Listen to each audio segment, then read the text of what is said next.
This morning, as I was getting ready to hit air, I saw a follow-up to a discussion that came across the AP wire the other day. And out of 115 school districts this was the story from AP, set this up a little bit. 115 school districts in the state of Idaho, only one, that was out in Teton, had adopted the state's new guidelines. Now, we had a guest a couple of weeks ago who said, Idaho is the reddest state in the union, and you wonder why we're even dealing with this. That they had Teton being the only school district that had adopted the new guidelines for lesbian, gay, and transgendered bisexual students. I don't know if I have that in the right order. LGBT is the acronym. You've probably heard that before you're surrounded by all of these cultural changes any longer. So I ended up taking a look at that story. We briefly touched on it a couple of days ago. On Monday, the Twin Falls School Board sat down with the trustees, and they adopted that state policy, apparently. So now we would say, I don't know if this is exactly the same policy that the AP story was talking about.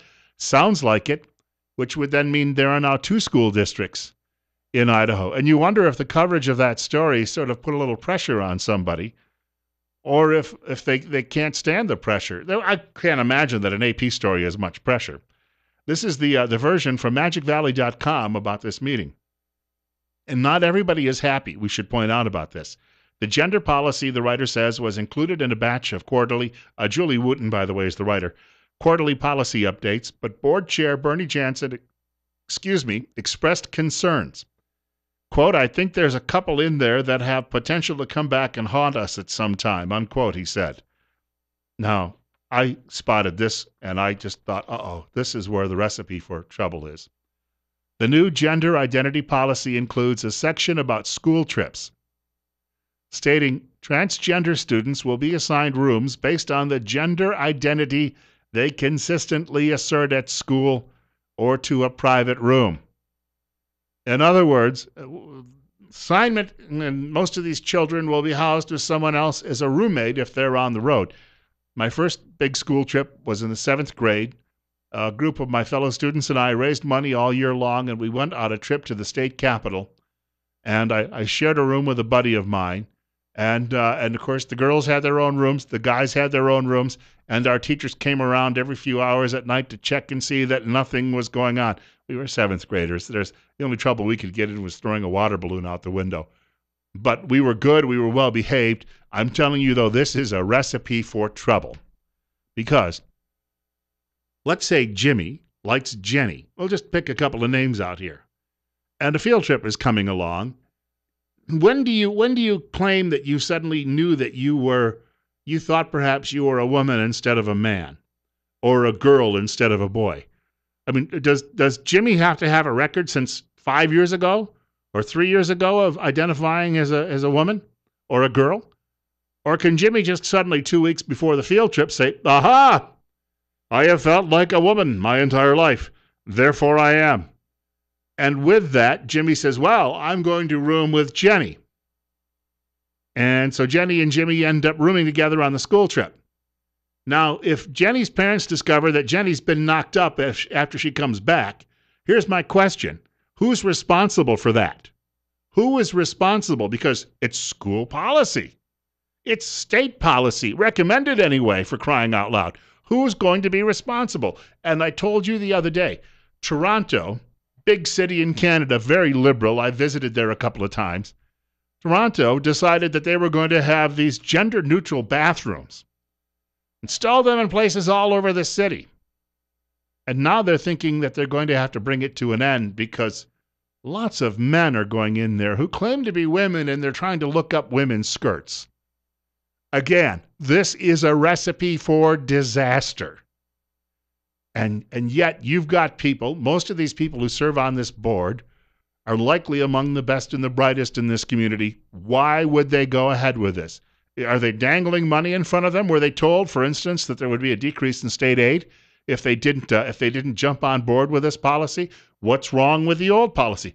Well, Jimmy's feelings might be hurt. Well, who cares? People get their feelings hurt every day. Grow up, get a thick skin, and learn to deal with it. You know, a callus occasionally on your skin actually strengthens your skin, so your hurt feelings now and then can be turned to your advantage. School dress codes, the writer says, must also be gender neutral, the policy states, including the traditional school day, school activities, including dances, prom, and graduation. So, in other words, the young ladies cannot wear one color and the men another color at graduation. That might hurt somebody's feelings as well. Bad, bad, bad, bad, bad, bad, bad, bad, bad. And you know what? Most of these graduates will have to go off to remedial education following graduation. What's the real problem here? And why aren't we addressing it? Bill Colley with you. It's 9:30 on Top Story on News Radio 1310 KLIX and newsradio1310.com. If you have some thoughts on this, please share them. Final half hour of today's edition of Top Story with Bill Colley on News Radio 1310 KLIX and newsradio1310.com. And really, in the latter part of the show, I take the attitude that anything we've talked about during the course of the day is fair game. It's a long agenda. I try to hit on a lot of cylinders. And yet, if you think that we've passed a topic, don't worry about that. You can come back to it.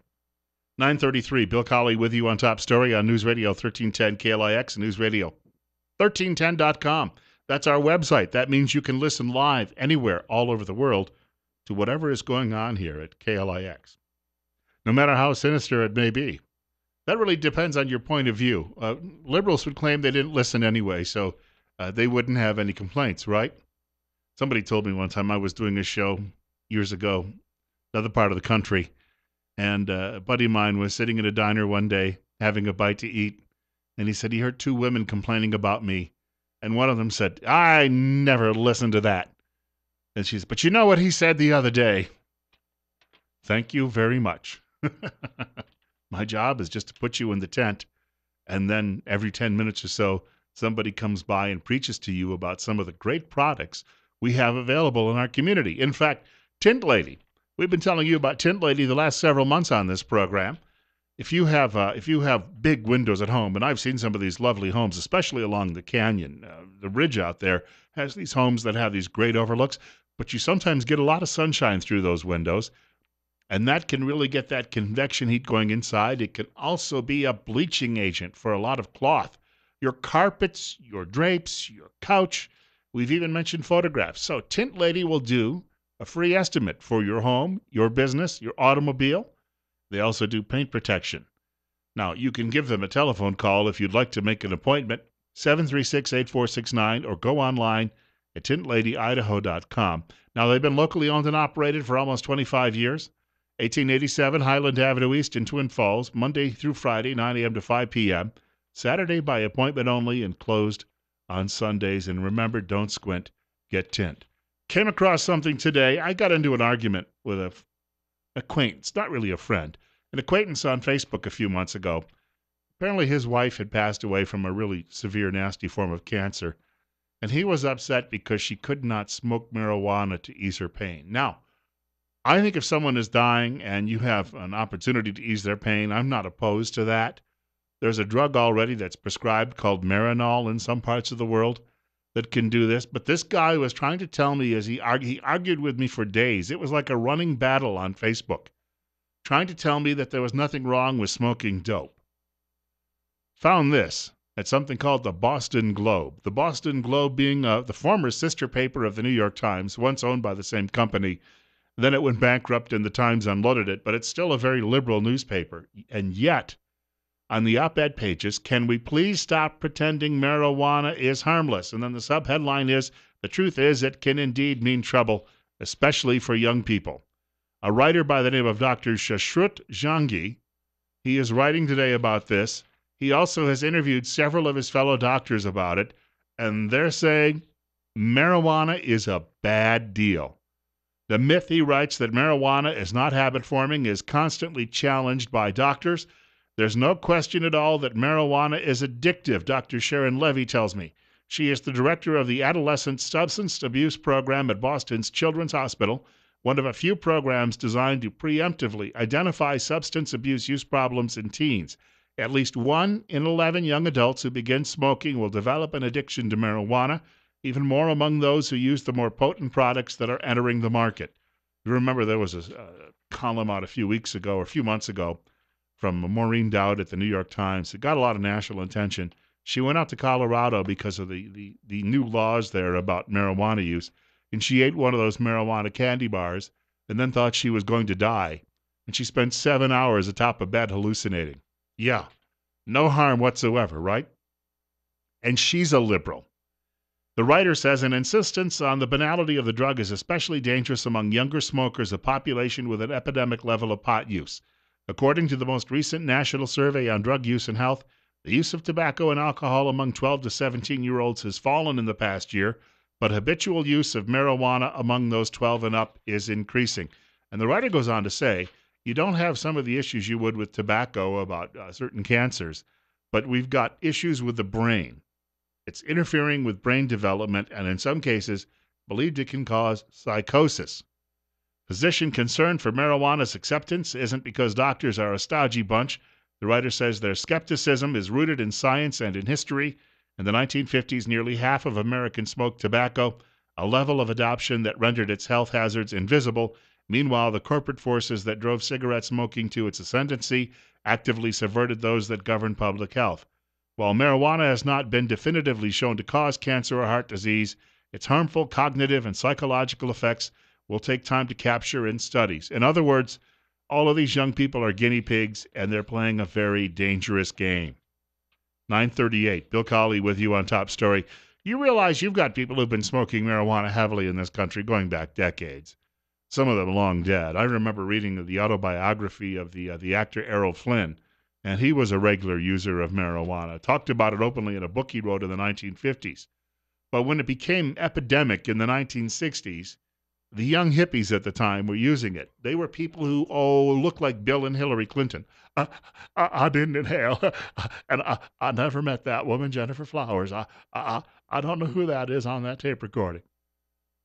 These people now are running the country. If their marijuana use, going back decades, caused cognitive problems in their development, their brain development, they are now on debate stages telling us that they would like to have control of the nuclear arsenal. That, my friends, is a problem. We've got more coming up. Bill Colley with you on Top Story today on News Radio 1310 KLIX and newsradio1310.com. The next thing we'll be hearing about is that Twin Falls schools will approve use of marijuana in these transgendered rooms on field trips. Hoo-hoo, there'll be a real party going on. We'll be telling people if you listen to this program every day that you would like to continue to do it, I suppose. And if that be the case, you need to have your ears checked out. Everyone should probably have that done when you reach a certain age in life. We've been recommending that you stop by and see Dr. Christine Pickup, a doctor of audiology, for a screening. She's at Mount Harrison Audiology in Rupert, located at 1218 9th Street, Unit number 2, telephone number 208-312-0957, MountHarrisonAudiology.com if you're checking them out online. Hearing loss is strongly associated with depression. When you struggle to follow a conversation, or you politely nod because you don't understand what someone else is talking about, you may decide it's easier to skip out on that night with friends or even the next family gathering. And there's a lot of those coming up in November and December. Stay connected with those you love. Hearing connects you with people and keeps you engaged in life. Don't let hearing loss keep you from enjoying your family and friends. Bill Colley with you this morning, and we've got about 15 minutes before we wrap up the show today. Mike Gallagher will be along in just a few minutes, of course, giving us an update today. What happened was, somebody brought this up the other day. Why was Mike Gallagher the same couple of days in a row? And it turns out it looked like somebody went away for a long, how shall we put it, Columbus Day weekend, which is not really, in my case, a big holiday weekend, but somebody went away for a long weekend and they didn't change Mike Gallagher on the network's end. But yesterday there was an update, so it looks like everything is back in order, and Mike Gallagher will be along in just a few minutes. Of course, always brought to you exclusively by the financial advisors at Waddell & Reed in Twin Falls. Telephone number 736-6563, 736-6563. Christian Post has a story today. Ben Carson, apocalyptic beliefs plus nuclear weapons could mean end times are near. Ben Carson has moved within 1 point in one poll of Republicans across the country, 1 point of the leader, Donald Trump. Trump isn't really slipping. It's just that Carson is picking up so much support from other candidates, taking it away from them. Jeb Bush was like 5th or 6th. Breaks your heart, doesn't it? A writer by the name of Ray Nostein says the end times could be near and people with an apocalyptic worldview could cause the end times if they came into possession of nuclear weapons, Republican presidential candidate Ben Carson said. He might be referring to some of the people in the Middle East, the Iranians, ISIS. Yeah, you know who those people are. The people who Martin O'Malley said at last night's liberal debate, that if you're criticizing them, you're a hater. That's what O'Malley was saying. You're a racist and a bigot. Yet, on the other hand, the Iranians have pretty well said they'd like to destroy Israel and the United States, and we're going to allow them to build a nuclear weapon, and they're going around convicting American reporters, and they're shooting off missiles. Ah, gosh, everything is wonderful in Democrat land, though, isn't it? Quote, Carson said this, quote, you could guess that we are getting closer to that, unquote.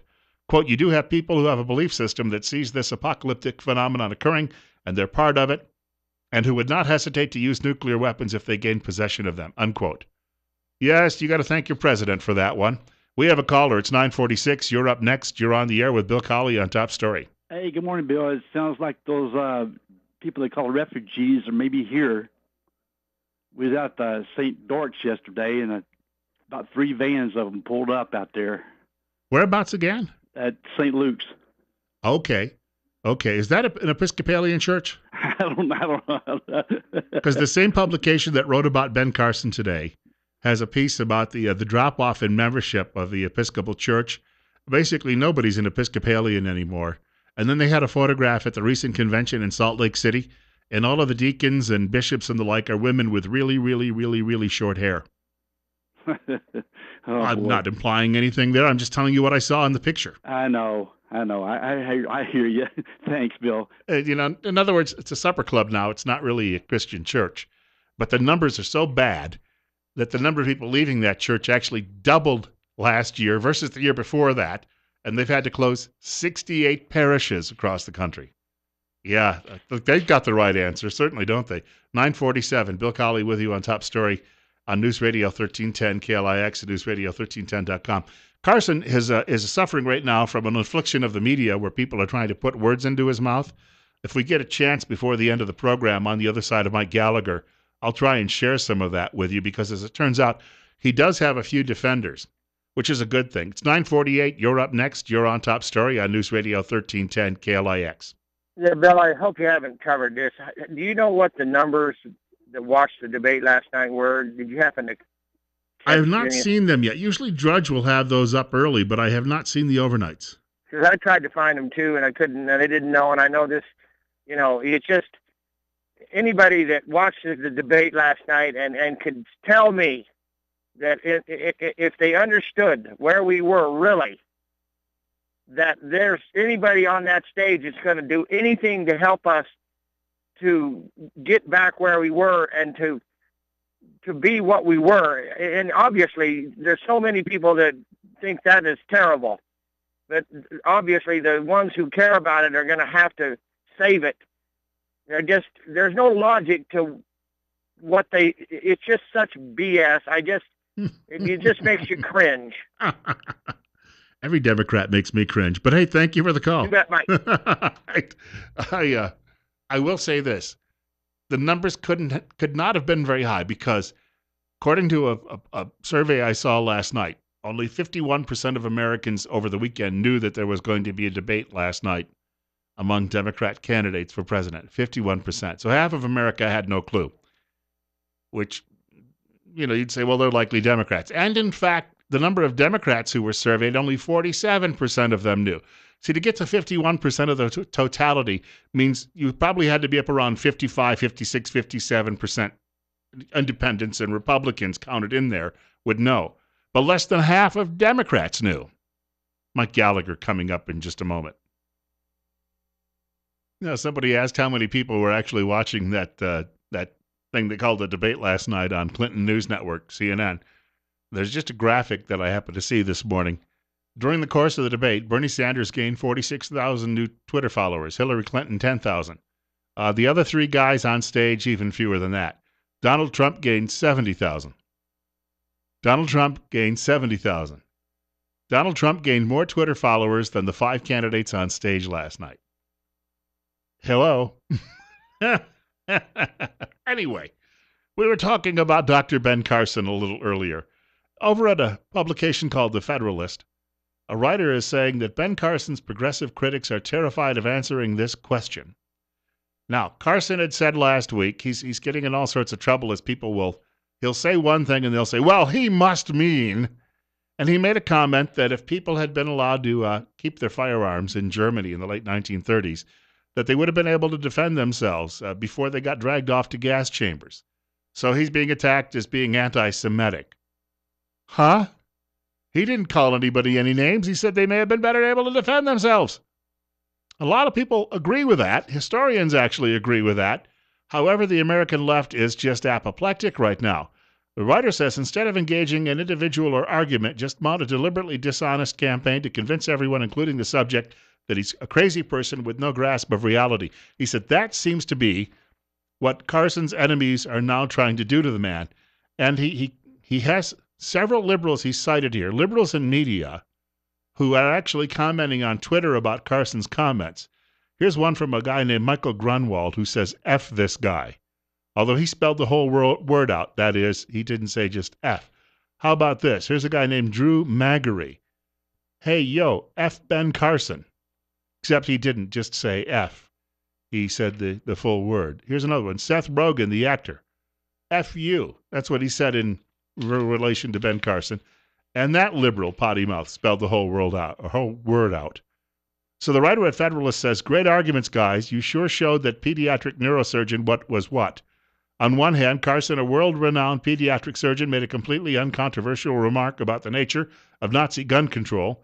Its entire purpose was to make it easier for Nazis to kill Jews. On the other hand, you used the F word repeatedly. And the writer says, gee, I don't know who I can trust. So then he started asking these people then, all right, I'll pose you a simple question. Was Hitler right then to confiscate guns? Because if liberals think taking guns away from people is a good idea, was Hitler right in doing it? And he said there were only a few answers to that first question. Number one, no, because the Jews deserved it. Number two, yes, because gun confiscation is wrong in principle. Or three, yes, but only because everyone's guns should have been confiscated. Now, he says no decent person on earth can answer the first question, and the other two would put these people between a rock and a hard place. So he started sending messages to all of these people on Twitter, and they all just started saying, hey, what are you talking about? Why are you bothering me? And they just kept trying to say, oh, you must be crazy. And who made you the king? And all of these questions kept coming back to him. None of these liberals wanted to answer that question once he posed it to them. So in other words, the typical knee-jerk reaction because they don't like Ben Carson, because Ben Carson has come off the plantation, made something of himself, and yet may still make more of himself by the time we get to 2016. Lefty doesn't like it. You know what? Somebody's going to give Lefty a big kick in the pants one of these days, and Lefty sure deserves it. Bill Colley with you on Top Story on News Radio 1310 KLIX, newsradio1310.com, 54 as we head toward 10 o'clock news from Fox. 9:59, and God willing, if the creek don't rise, they allow me to do this again tomorrow morning between 8 and 10 o'clock right here on News Radio 1310 KLIX and newsradio1310.com. Rush Limbaugh will follow news today. He'll be talking about last night's liberal debate. Sean Hannity following Fox News at 1 o'clock. Glenn Beck following the news from Fox at 4 o'clock. Dave Ramsey at 7 o'clock tonight. And then, of course, Coast to Coast overnight. Benito warms you up again tomorrow morning here on KLIX with AM Idaho. And again, 22 hours away from me.